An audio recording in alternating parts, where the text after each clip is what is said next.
వంట పాడు చేద్దామని వచ్చారా? చూడు హన్సిక, మనం స్నేహం చేస్తే మనకన్నా మంచి వాళ్లతో చెయ్యాలి, మనకన్నా గొప్ప వాళ్లతో చెయ్యాలి, అందరికీ ఆదర్శంగా ఉండే వాళ్లతో చెయ్యాలి. కానీ పక్క వాళ్ళని కూల్చాలన్న వాళ్లతో కాదు, ఎదుటి వాళ్ళని ముంచాలన్న వాళ్లతో కాదు, మరొక వ్యక్తి జీవితాన్ని నాశనం చేద్దాం అనుకునే వాళ్లతో కాదు. మనీషాతో చేరి నువ్వు కూడా పాడైపోతున్నావు. లక్ష్మి, హద్దులు దాటి మాట్లాడుతున్నావు. చిన్నవర్మై,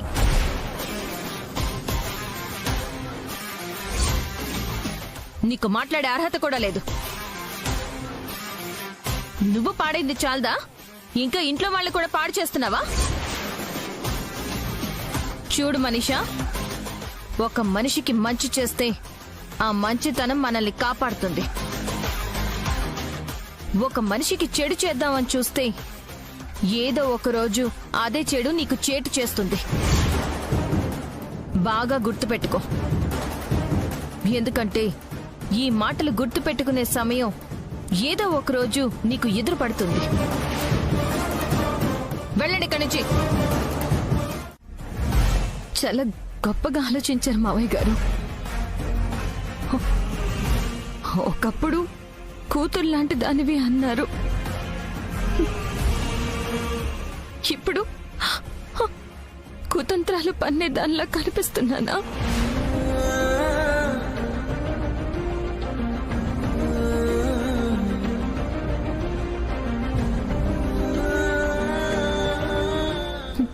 ఒకప్పుడు ఈ కుటుంబానికి వెన్నుముక్కలా చూశారు, కానీ ఇప్పుడు వెన్నుపోటు పొడిచేదానిలా కనిపిస్తున్నానా?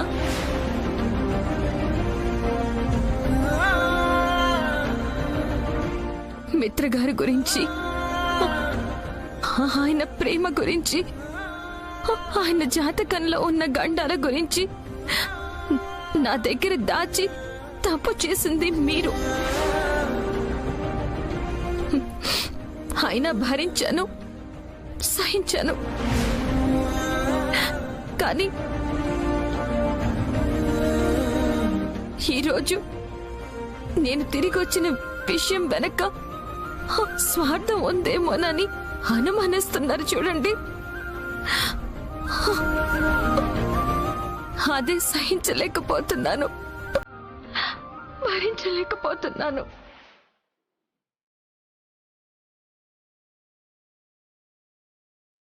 ఎవరు ఏమనుకున్నా, ఎలా అనుకున్నా, మా మావయ్య గారి తీరు వేరు, ఆయన ఆలోచించే పద్ధతి వేరు అనుకునేదాన్ని. నా మాట వెనకాల, నా మౌనం వెనకాల ఉన్న కారణాలు మీరు తెలుసుకోగలరేమో అనుకునేదాన్ని.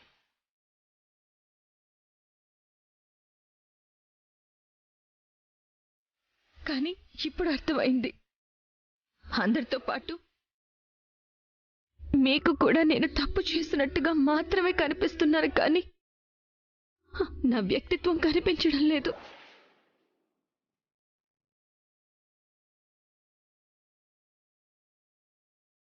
నేను ఎలాంటి దాన్నో మర్చిపోయారు. నా మంచితనం, నా మనస్తత్వం అందరితో పాటు మీకు కూడా గుర్తులేదు.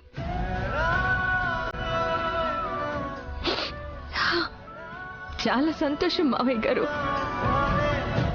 ఇప్పటికే గాయపడిన నా గుండెకి ఒక గొప్ప అనుమానాల కిరీటం తగిలించారు.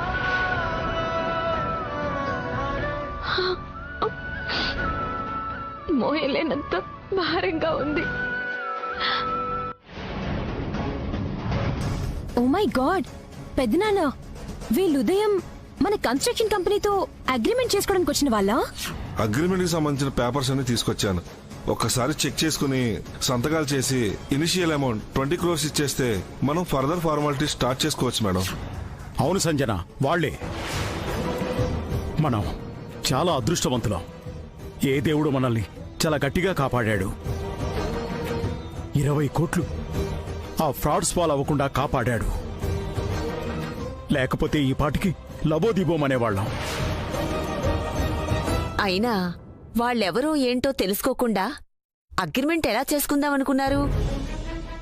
నాకు తెలిసిన వేరే కంపెనీ వాళ్లే వీళ్ళని సజెస్ట్ చేశారు అత్తయ్య గారు. నాకు తెలిసి వాళ్ళు కూడా మోసపోయి ఉంటారు. మన టైం బాగుంది కాబట్టి మనం వీళ్ళ మోసానికి బలవలేదు.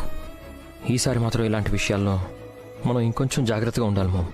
పోనీలేరా, ఆ పైవాడి దయ వల్ల డబ్బులు ఎక్కడికి పోలేదు. పైవాడి వల్ల కాదులేండి, లక్ష్మీ వదిన వల్లేగా అగ్రిమెంట్ ఆగింది.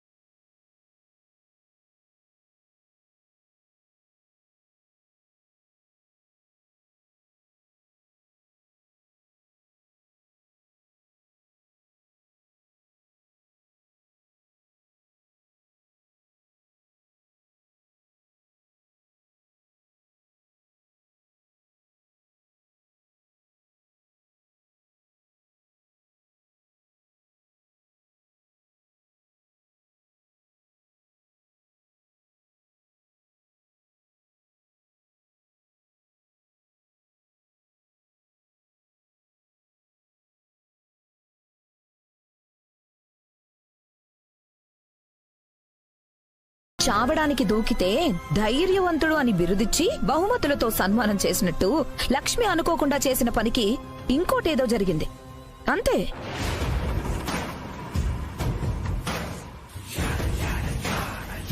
కొంపతీసి లక్ష్మి వల్ల మనకి 20 కోట్లు మిగిలాయని భ్రమపడుతున్నారా ఏంటి?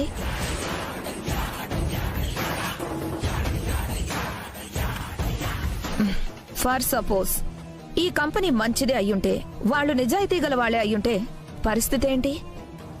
లక్ష్మి చేసిన పిచ్చి పని వల్ల నిజంగానే డీల్ క్యాన్సిల్ అయ్యేది కదా. అయినా ఆవిడి గారు వీళ్ల గురించి ఆరా తీసి పరిశోధన చేసి మనల్ని కాపాడేయలేదు కదా. పొరపాటున వచ్చి ఆ దివాకర్ మీద పడింది, ఆ కాఫీ వెళ్లి ఆ డాక్యుమెంట్స్ మీద పడిపోయాయి.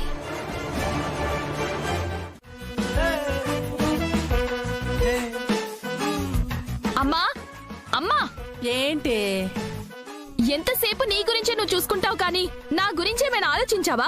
అదేంటి అలా అడిగావు? వేస్తున్న పకోడీలన్నీ నేనే తినేస్తానా ఏంటి? నీకు కూడా పెడతానులే. బా, నేను పకోడీల గురించి మాట్లాడడం లేదమ్మా, మరి నిన్న పెళ్లి గురించి మాట్లాడుతున్నాను. వివేక్ ఇచ్చి పెళ్లి చేస్తాను, విమానం ఎక్కించి విహారయాత్ర పంపిస్తానని ఏవేవో చెప్పావు. కానీ ఆ పెళ్లి కోసం ఒక 10 అడుగులు కూడా నువ్వు ముందుకేసింది లేదు. ప్రతిదానికి అలా తొందరపడకూడదే. ఆచి తూచి అడుగేయాలి. అనువైన సమయం దొరకగానే అదరగొట్టేయాలి. అదే ఆ అదరు కొట్టేదెప్పుడు? ఆ పెద్దింటికి నన్ను కోడలుగా పంపించేదెప్పుడమ్మా? ఇప్పుడిప్పుడే దేవ్యాని మన దారిలోకి వస్తుంది కదే. టైం చూసి నెమ్మదిగా నీ పెళ్లి ప్రపోజల్ పెడతాను. ఆ దేవయాని మన దారికొస్తుందో లేదో తెలియదు కానీ మనల్ని మాత్రం వాడేసుకుంటుంది. ఒక్కసారి వాడుకోవడం మొదలు పెడితే మనకన్నా వాడుకునే వాళ్ళు మరొకరుండరే. మన ముందు ఆ దేవ్యాని అంతా. ఆ దేవయానిని అంత తక్కువంచిన వెయ్యకమ్మా, పెద్ద దేవాంతకురల్లా ఉంది. లక్ష్మి విషయంలో మనతో చేతులు కలిపింది అంటేనే తను తప్పు చేస్తున్నట్టు. తప్పు చేసిన మనిషి ఎప్పుడో ఒకప్పుడు తడబడతాడు, కింద పడతాడు. అలా పడేటప్పుడే వాడి జుట్టు మన చేతికందుతుంది. ఆ దేవయాని జుట్టు కూడా మన చేతికి అందకుండా పోదు, మన ముందు ఆవిడ లొంగకుండానూ పోదు. ఆ లొంగే సమయం రాగానే ఆ దేవయాని జుట్టు పట్టైనా సరే వివేక్ చేత్తో నీ మెళ్ళో తాళి కట్టిస్తా, నిన్ను ఆ ఇంటి కోడలిగా పంపిస్తా. అదే కాని జరిగితే లక్ష్మి ఆ ఇంటి నుంచి వెళ్లిపోకముందే నేను ఆ ఇంటి కోడలైపోవాలమ్మా. అదేంటి? ఎందుకు? లక్ష్మి పెద్దింటి కోడలైపోయిందని నేనెంత కుళ్ళుకున్నానో, నేను ఆ ఇంటి కోడలయ్యాక లక్ష్మి కూడా అలాగే కుళ్ళుకోవాలి నా ముందు. అది చూసి నేను ఆనందపడిపోవాలి. కాలం కలిసొస్తే పిడకలు కూడా పకోడీలవుతాయన్నట్టు నువ్వనుకున్నవన్నీ అవే జరుగుతాయిలే. ఇదిగో ముందు తిను. పెళ్ళైతే నీకూడా తెలుస్తుంది తాళిని ఎంత గౌరవించాలో, ఆ తాళితో ఏర్పడిన బంధానికి ఎంత విలువివ్వాలో.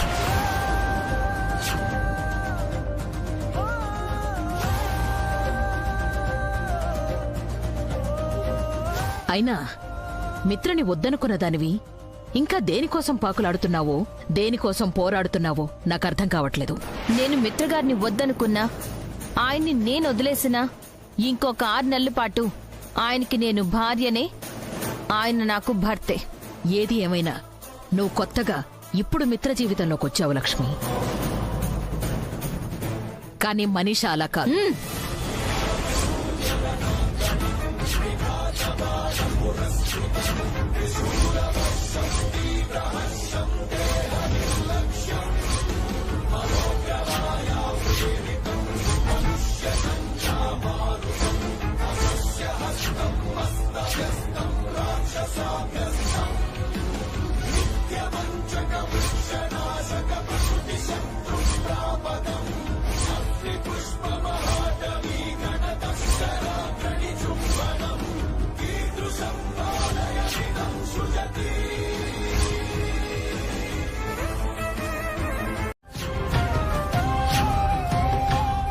ఇక ఈ విషయంలో చర్చలు సమావేశాలు అనవసరం.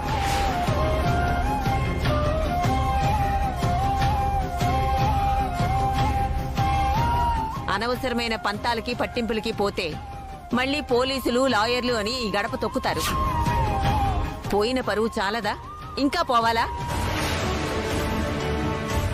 ఇక ఈ విషయం ఇక్కడితో వదిలేయండి.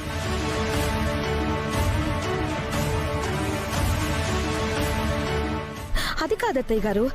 దేవయాని, ఇక ఈ విషయాన్ని ఇక్కడే వదిలేద్దాం. మనీషా, మిత్రకి లక్ష్మికి విడాకులొచ్చేంత వరకు నువ్వు మిత్రగది వైపు రాకు.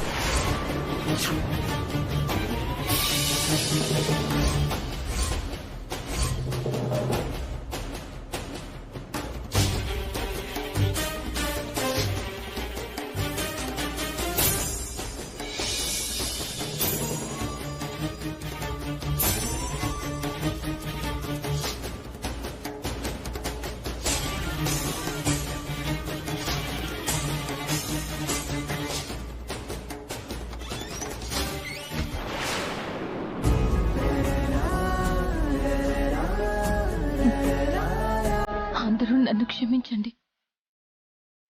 ఈ విషయంలో ఇంట్లో యుద్ధం జరగాలని కానీ, రాద్ధాంతం సృష్టించాలని కానీ నా ఉద్దేశం కాదు. మిత్రగారు నా నుంచి దూరం అయ్యి ఒక్కో క్షణం, మనీషాకి దగ్గరయ్యే ఒక్కో నిమిషం మిత్రగారి మృత్యువుకి కారణం కావచ్చు. మిత్రగారు మనీషాకి మరింత దగ్గర అయిపోతే ఆయన మీద మళ్ళీ ఏ గండమైన దాడి చేయొచ్చు. అది మీకు చెప్పినా మీరు వినే పరిస్థితుల్లో లేరు. అందుకే కాస్త మొండిగా ప్రవర్తించాల్సి వస్తుంది, మూర్ఖంగా వాదించాల్సి వస్తుంది. అందరినీ నొప్పించైనా ఒప్పించైనా నేను ఇంత పోరాడాల్సి వస్తుంది. నన్ను క్షమించండి.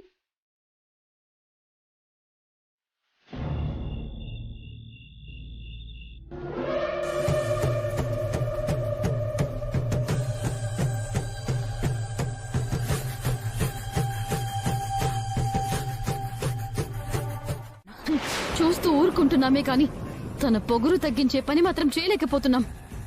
ప్రతిదానికి ఒక టైం ఉంటుంది మనీషా. టైం వచ్చే వరకు ఎదురు చూడాలి, టైం వచ్చాక అంతు చూడాలి.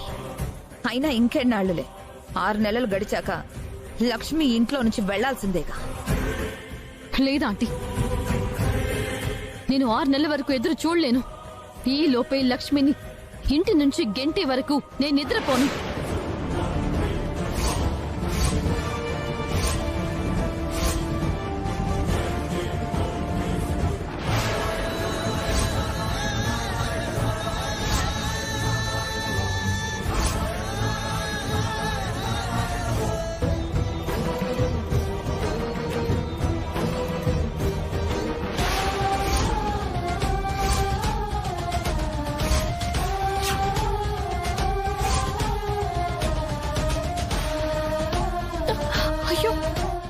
అమ్మేంటి ఇలా నిద్రపోయింది? అంటే దీక్షితులు గారు చెప్పినట్టు మిత్ర గారికి ఏదైనా ప్రమాదం రాబోతోందా? నా శిష్యులు నీకొక తులసి మొక్కనిస్తారు. దానిని భక్తి శ్రద్ధలతో పూజించు. ఆ తులసి మొక్క పచ్చగా ఉన్నంతకాలం మిత్రకి ఎలాంటి ఆపద ఉండదు. ఆ తులసి మొక్క కాస్త వాడినా, దానిలో ప్రకాశం ఏమాత్రం తగ్గినా మిత్రకి ప్రమాదం పొంచి ఉందని గుర్తుంచుకో. ఆ తులసి మొక్కే మిత్రకి ఎదురవ్వబోయే గండాలు నీకు సూచిస్తుంది. ఇప్పుడు మిత్ర గారికి ఏ ఆపద రాబోతుంది? ఎటు నుంచి గండం రాబోతుందో? ఇప్పుడు ఏం చేస్తే ఆ గండం గురించి తెలుస్తుంది? ఏ విధంగా మిత్ర గారికి వచ్చే ప్రమాదం గురించి తెలుసుకోవాలి?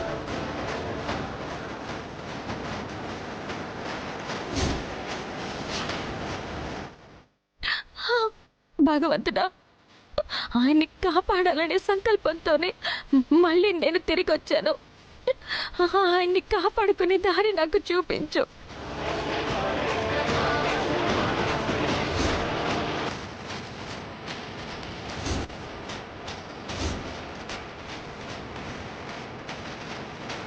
భగవంతుణ్ణి నమ్ముకుంటే భంగపడవే తల్లి. దండబెట్టి అడిగితే దారి చూపిస్తాడే తల్లి. జరగబోయే కీడు లేదో సూచిస్తుందే తల్లి. వాళ్ళందరూ ఏమన్నారో చూసావుగా. తప్పు చేశానో లేదో తెలుసుకోకుండా మాట్లాడకు జాను. చున్నీని గాలికి వదిలేయటం నీ తప్పు. నువ్వు తప్పు చేసావు కాబట్టి నేను తడబడాల్సి వచ్చింది. వదిన విషయంలో కూడా అదే జరిగింది. ఎంతసేపు తప్పు మాదే అని ప్రూవ్ చేయడానికి ట్రై చేయకు. మీ గురించి నాకు తెలీదా? ఎదుటి వాళ్ల మీదే తప్పులు తోసేస్తారు. ఎదుటి వాళ్ళని వేలెత్తి చూపిస్తూ మీరు చేసిన తప్పుల్ని కప్పిపుచ్చుకుంటారు. ప్లీజ్ జాను, జరిగిందాన్ని మనసులో పెట్టుకొని మనిద్దరి మధ్య దూరం పెంచకు. మనిద్దరి మధ్య శత్రుత్వాన్ని సృష్టించకు. జరిగిందేమీ చిన్న విషయం కాదు, మర్చిపోవడానికి మానిపోవడానికి. ఒక ప్రళయమే జరిగింది, అందులో నీ పాత్ర కూడా ఉంది.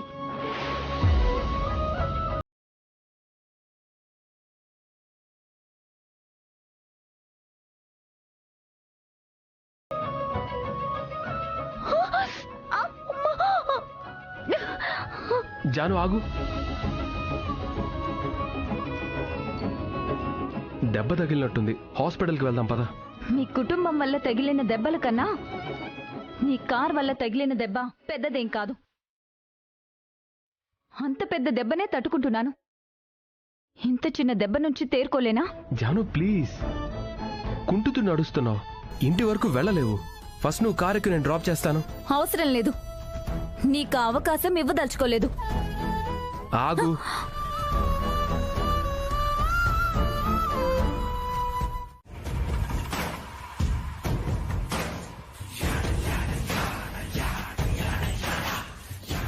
ఆంటీ, ఏదో మాట్లాడాలి అన్నారు. నీకు మిత్రకి మధ్య నుంచి లక్ష్మి వెళ్లిపోవడంతో నీకు విజయం వరించదు. నువ్వు ఇంట్లో అందరి మనసులు గెలుచుకున్నప్పుడే నీకు నిజమైన విజయం. అంటే అరవింద్ అక్క నువ్వంటే ఎంతో కొంత పాజిటివ్ ఒపీనియన్తో ఉంది, కానీ బావగారికి నీ మీద అంత పాజిటివ్ ఒపీనియన్ లేదు. సో ఇక నుంచి నువ్వు వేసే ప్రతి అడుగు అందరి దృష్టిని ఆకర్షించాలి. నువ్వు చేసే ప్రతి పని అందరూ మెచ్చుకునే విధంగా ఉండాలి. మీరు చెప్పింది నిజమే ఆంటీ. మరి ఇప్పుడు నన్ను ఏం చేయమంటారు? సింపుల్. రేపు శ్రావణ శుక్రవారం వరలక్ష్మి వ్రతం చేయాలి. వెళ్ళి అరవింద్ అక్క వాళ్లతో వరలక్ష్మి వ్రతం దగ్గరుండి చేయిస్తానని, అన్నీ నువ్వే చూసుకుంటావని ఓ 4 మాటలు చెప్పు. నీ మీద అందరికీ పాజిటివ్ ఒపీనియన్ రావడానికి రేపటి నుంచే ఒక్కొక్క మెట్టు వేసుకో. రైట్ ఆంటీ, రైట్ నౌ ఈ ప్లాన్ ని ఇంప్లిమెంట్ చేస్తాను. Very good, let's go.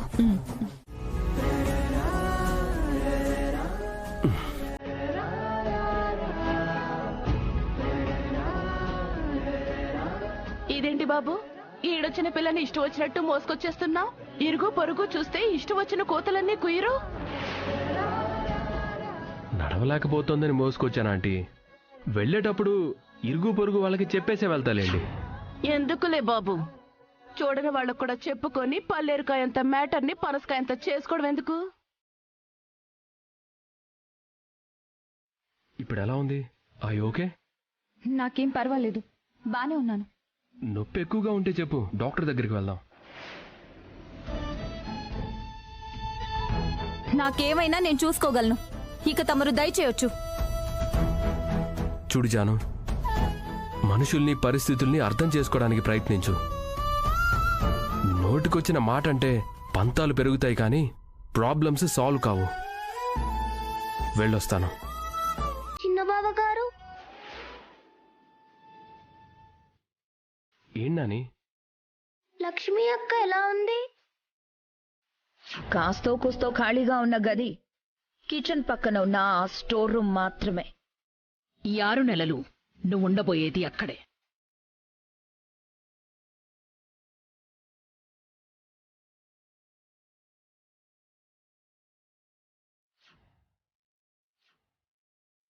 నాగులక్ష్మి, మేము తినేశాక మనీ వాళ్లతో కలిసి కూర్చొని తిని. నువ్వు ఈ ఇంటికొచ్చినప్పటి నుంచి నీ వల్ల క్షణానికి ఒక సమస్య, నిమిషానికి ఒక ఇబ్బంది, పూటకొక గొడవ. అసలు నువ్వెందుకు తిరిగి వచ్చావా అని మేం పదే పదే బాధపడేలా చేస్తున్నావు. 6 నెలలుంటావు, తర్వాత వెళ్ళిపోతావు. అంతవరకే నీకు ఈ ఇంటికి ఉన్న అనుబంధం. చెప్పండి చిన్న బావగారు, లక్ష్మి అక్క బానే ఉందిగా? మీరందరూ అక్కని బాగా చూసుకుంటున్నారు కదా?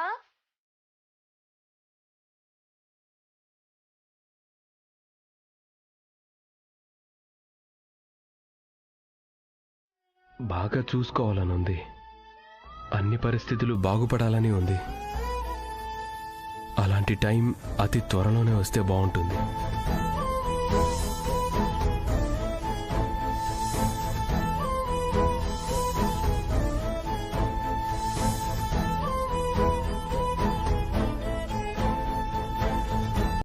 చూడు మనీషా, ఇన్నాళ్ళు ఇక్కడ కొంతమంది ఈ ఇంటి మహారాణిలా ఫీల్ అయిపోయారు. తమ్మదే రాజ్యం అన్నట్టు ప్రవర్తించారు. కానీ ఇప్పుడు వాళ్ళ కళ్ళు నెత్తి మీద నుంచి కిందకి దిగాయి. నెత్తికి మొలిచిన కొమ్ములు విరిగిపోయాయి. ఇక నుంచి నీదే ఈ రాజ్యం. నువ్వు ఏం చేస్తే అదే శాసనం. నువ్వు చేసే డెకరేషన్ ని చూసి అందరూ షాక్ అయిపోవాలి. ఒకప్పుడు ఎవరో చేసిన డెకరేషన్ల కన్నా నువ్వు చేసింది అద్భుతంగా ఉందని పొగిడేలా చేయాలి. Why not aunty? అందర్నీ మెప్పించేలా ఇలా చేస్తాను, మీరే చూస్తారుగా.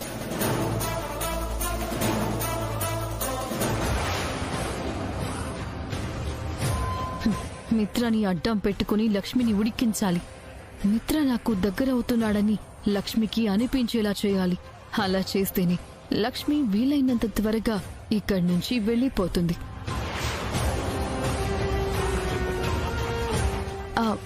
మిత్ర, ఏంటి మనీషా? ఈ ఫ్లవర్ నేను పైన కట్టాలి, కొంచెం హెల్ప్ చేస్తావా? షూర్.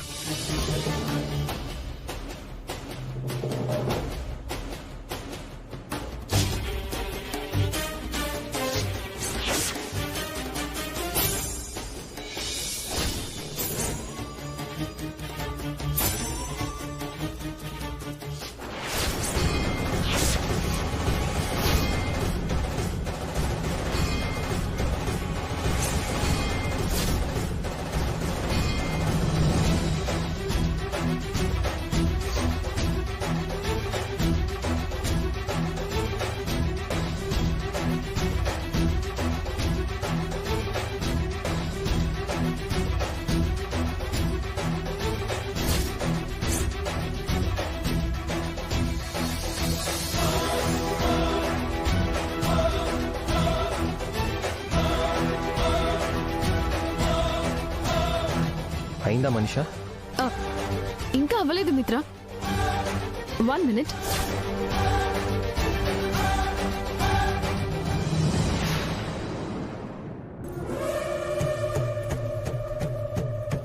మనీషా, మనీషా, ఏం ఆలోచిస్తున్నావు? ఏంటి, మిత్రతో ఏదైనా డ్రీమ్ వేసుకున్నావా? అవునా ఆంటీ, ఇప్పుడు ఆ కలని నిజం చేస్తాను చూడండి.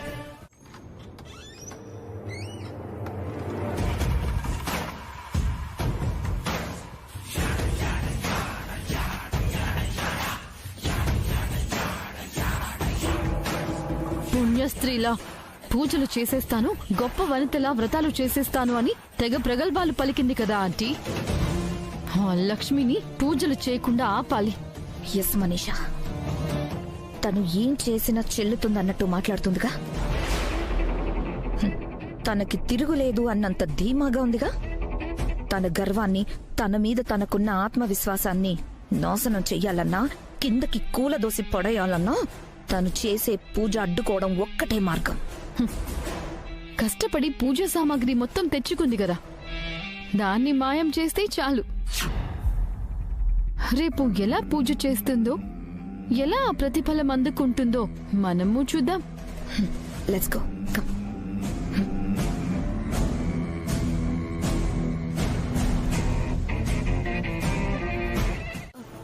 What is this aunty?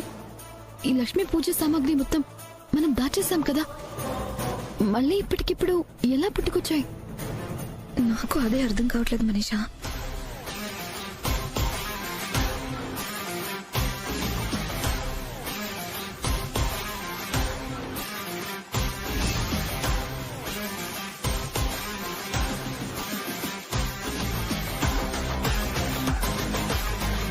ఆ లక్ష్మిని చూసావా అక్క? ఎంత తెలివిగా ప్రవర్తిస్తుందో. ఇంట్లో పూజ చేయనని చెప్పి ఇంటి బయట పూజ కార్యక్రమం పెట్టుకుంది. తను అనుకున్నదే చేస్తుంది, కానీ మనం అన్నది పట్టించుకోవడం లేదు, కనీసం వినిపించుకోవడం లేదు. దేవయాని, అరవింద్ అన్న మాటని గౌరవించి ఇంట్లో పూజ పెట్టుకోలేదు కదా, ఇక తను ఎలా చేసుకుంటే మనకెందుకు? ఇక ఆ విషయం గురించి వదిలేయండి. ఆంటీ, అసలు రాత్రి మనం దాచిన చోట ఆ లక్ష్మీ పూజ సామాగ్రి ఉన్నాయో లేదో చూద్దాం పదండి.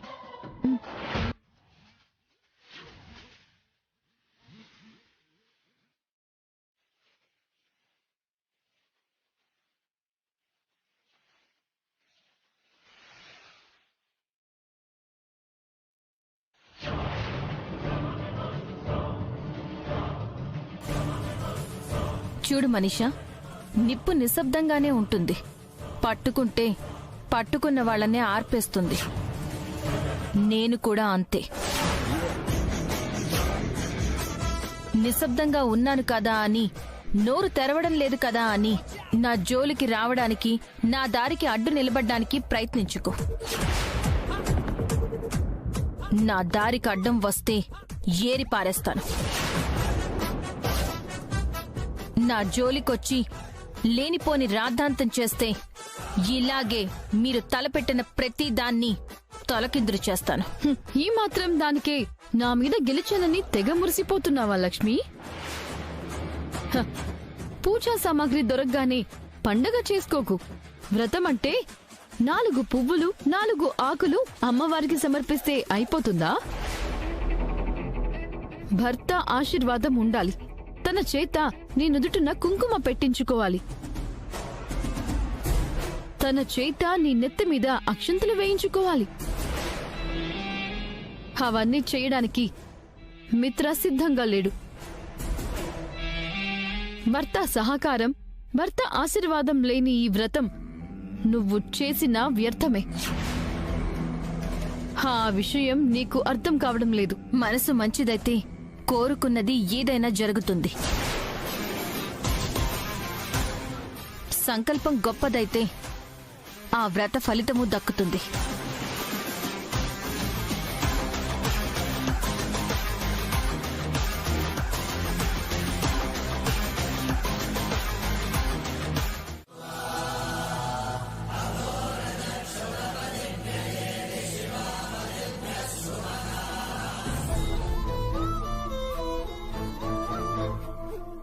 అయ్యో అక్షింతలు మర్చిపోయానే.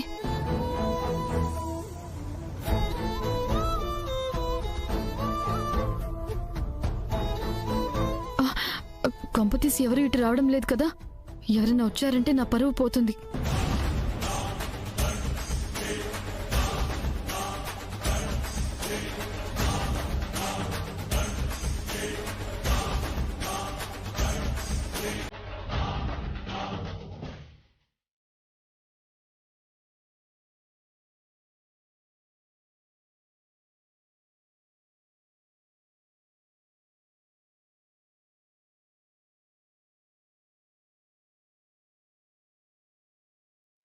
ఎన్ని అడ్డుగోడలు కట్టినా, ఎన్ని ఆటంకాలు పెట్టినా లక్ష్మి మాత్రం పూజ చేయటం ఆపటం లేదు. చెప్తా.